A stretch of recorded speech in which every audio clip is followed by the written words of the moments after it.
నియంత పాలనకు స్వేచ్ఛ స్వాతంత్రం మధ్య యానం అసెంబ్లీ ఎన్నిక జరుగుతోందని సిట్టింగ్ ఎమ్మెల్యే గొల్లపల్లి శ్రీనివాస్ అశోక్ అన్నారు. ప్రజలను 30 ఏళ్లు మభ్యపెట్టిన మల్లాడి కృష్ణారావు మళ్లీ మోసం చేయాలని చూస్తున్నారని అశోక్ విమర్శించారు. యానం ప్రజలు తనను ఆదరిస్తున్నారని అన్నారు. కాంగ్రెస్ అధికారంలోకి వచ్చిన 2 నెలల్లో యానం రీజెన్సీ ఫ్యాక్టరీ తెరిపిస్తానన్నారు. పేదలకు మెరుగైన వైద్య సేవలు అందిస్తానని, ఇళ్ల స్థలాలు పంపిణీ చేస్తానంటున్న గొల్లపల్లి అశోక్తో మా ప్రతినిధి నవీన్ రాజు ఫేస్ టు ఫేస్. ప్రచారం అయితే కనుక హోరెత్తిందని చెప్పొచ్చు. సిట్టింగ్ ఎమ్మెల్యే కాంగ్రెస్ పార్టీ అభ్యర్థి గొల్లపల్లి శ్రీనివాస్ అశోక్ అయితే కనుక నామినేషన్ వేసిన క్షణం నుంచి కూడా ప్రజల మధ్య తిరుగుతూ ప్రజల్లో నేను ఏం చేశాను 5 ఏళ్ళు, మరలా వచ్చే 5 ఏళ్ళు నేను ఏం చేయబోతున్నాను, అధికారంలోకి వచ్చేది కాంగ్రెస్ పార్టీయే కాబట్టి కాంగ్రెస్ని గెలిపిస్తే ప్రజలందరికీ కూడా అనేక సేవలు అయితే చేస్తాను, గత పాలన చూశారు ఇప్పుడు నా పాలన కూడా చూడండి అని చెప్పేసి అయితే కనుక ప్రజల్లోకి అయితే కనుక భారీ ఎత్తున అయితే వెళుతూ వస్తున్నారు. ఈ ప్రచారం ఎలా జరుగుతుంది, అసలు ఆయనకున్న విజయావకాశాలకు సంబంధించి ఆయనతో మాట్లాడే ప్రయత్నం చేద్దాం. సార్ నమస్తే. ఆ ప్రచారాన్ని అయితే ఓరెత్తించారు, ఎలా జరుగుతుంది ప్రచారం? ప్రచారం ఎలా జరుగుతుందంటే ఈరోజు మీరే యానం పురవీధుల్లో అన్నీ కూడా ఉవ్వెత్తిన జనం లేచి వచ్చారండి.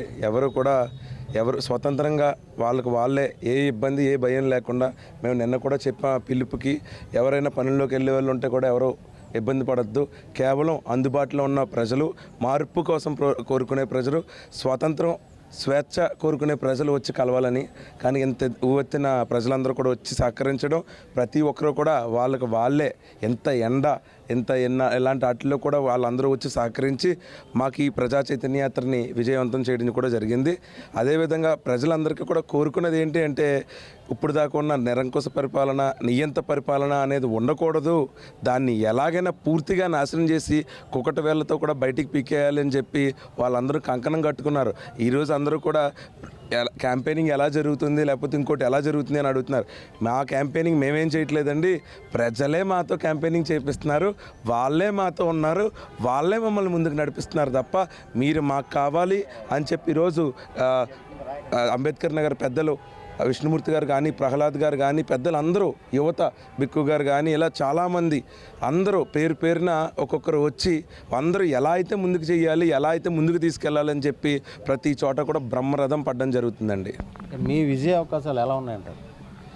ఖచ్చితంగా 1500 నుంచి 2500 వరకు విజయం అండి. ఈ పాయింట్ వరకు చెప్తున్నాను. ఎందుకు అంటే నేను ఆల్రెడీ మొన్న లెక్కలు కూడా చెప్పాను. ఇది అశోక్ మల్లాడి కృష్ణారావు ఎలక్షన్ కాదండి, నియంత పాలనకి స్వేచ్ఛా స్వాతంత్రాలకి మధ్య జరిగే ఎలక్షన్ అండి. అది మాత్రం ప్రజలు పూర్తిగా అవగాహనతో ఉన్నారు.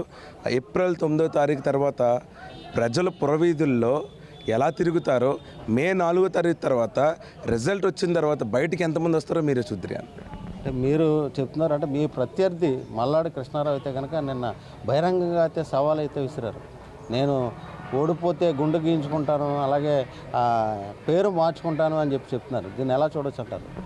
నా తండ్రి వయసున్న వ్యక్తి ఏమన్నా అన్నానంటే కుర్రోడు ఒక మాట అనేసాడు లేకపోతే ఇంకోటి అని చెప్పి తప్ప అతనికి ఎప్పుడు కూడా ఒక విధి విధానాలు లేవు, ఒక వేషధారణలో ఉండదు, మాటలో ఉండదు, పద్ధతిలో ఉండదు. అతనికి 30 సంవత్సరాలు యానం ప్రజలు ఎలా పట్టం కట్టారని ఈరోజుకి నాకు ఆశ్చర్యమేనండి. కేవలం ఏంటి అంటే ఒక ఓట్ బ్యాంక్ రాజకీయాన్ని క్రియేట్ చేసి కులాల మధ్య చిచ్చులు పెట్టి, మతాల మధ్య చిచ్చులు పెట్టి ప్రజల్ని ఇబ్బందికరంగా భయాందోళనకరంగా క్రియేట్ చేసి ఇది చేశారు. నేను వచ్చిన 27 ఏళ్ళ కుర్రోడు, యానంలో కాదండి, ఆంధ్ర మైండ్ సెట్ ఎట్లా ఉంటుంది, తెలుగు వాళ్ళ మైండ్ సెట్ ఎట్లా ఉంటుంది, అయినా తెలిసినప్పటికీ కూడా వచ్చిన వెంటనే అతి తక్కువ టైంలో నన్ను ఒక సీఎం పైన గెలిపించారు. మరి ఈరోజు ఇంతలా 5 సంవత్సరాలని ఇంత ఇబ్బంది పెట్టి, ఇన్ని కష్టాలు పెట్టి, ఆఖరికి ప్రజలకు నన్ను దూరం చేసే విధంగా ఎన్నో కుయ్యొత్తులు పన్ని ఈరోజు అయినప్పటికీ కూడా ప్రజలు మా ఇంట్లో బిడ్డవి, నువ్వు మా మనిషివి, నువ్వు ఎలా చేస్తావో, నీ కుటుంబం ఎలాగో, నీ వెనకాల ఇంతమంది యువత పెద్దలు, ఇన్ని కమ్యూనిటీస్ సంఘాలు అన్నీ కూడా సైలెంట్గా నిశ్శబ్ద యుద్ధం చేస్తున్నారంటే నీ గెలుపు ఎంత శబ్దంగా ఉంటుందో అని ప్రజలందరికీ కూడా వినిపిస్తుంది, కనిపిస్తుంది.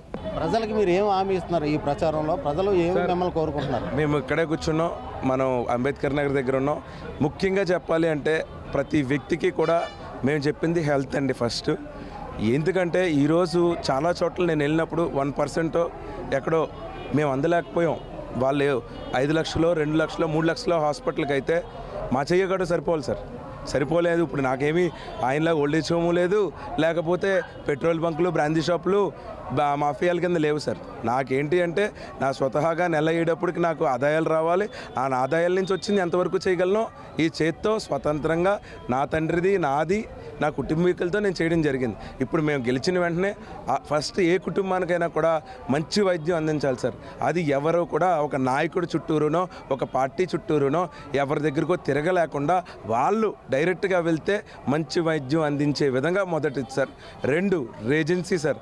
తక్షణమే ఈ 5 ఏళ్లలో నేను ఏమీ చేయలేదు అనకపోయినా 4 సంవత్సరాలు పూర్తిగా అడ్డుపెట్టినప్పటికీ లాస్ట్ సంవత్సరం పని చేసి చూపించాలని ఈరోజు 85% రోడ్లు డ్రైన్స్ లేకపోతే ప్రతి స్కీమ్స్ అన్నీ కూడా అందించడం జరిగింది. ప్రజలందరికీ తీసుకున్న వాళ్ళకి తెలుసు ఏం చేసామో. అదే విధంగా రేజెన్సీని ఏదో రకంగా ఓపెన్ చేయించి నిరుద్యోగం పోగొట్టాలని మొదటి నుంచి ప్రయత్నం, దాంట్లో జిఎన్ నాయుడు గారు కానీ పెద్దలందరూ కూడా సహకరించారు.